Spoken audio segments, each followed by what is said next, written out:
Hello everyone, today I'm gonna be telling you how you can check if your RAM or your hard drive is of what type. Primarily this video will tell you how you can check what type of RAM your laptop uses. Is it DDR3, DDR4, and what type of hard drive it has. Is it a hard drive like HDD or a SSD?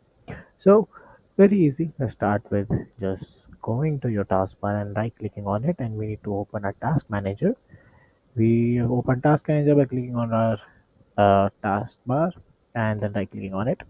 Once it's open, you can just full screen and we are gonna go to performance. And here we can see our disk is running. But first of all, we'll check what type of RAM we have. We're gonna come to this memory section. Okay, so now you need to remember that if your RAM is DDR4, it will show it up here. I have a DDR4. If your RAM is DDR3, it will show it here. It will be in written DDR3. But if you have a RAM of DDR4, it won't show anything.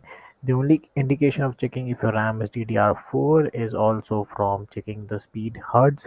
If your RAM shows hertz more than 2300 and between 3500, it's a DDR4 RAM. And if it's below 2100 hertz megahertz, then it is a DDR3 and it will be written here. Next we're going to check how to check what type of hard drive you're using. It's fairly simply here written HDD, sorry, and that's how you check it.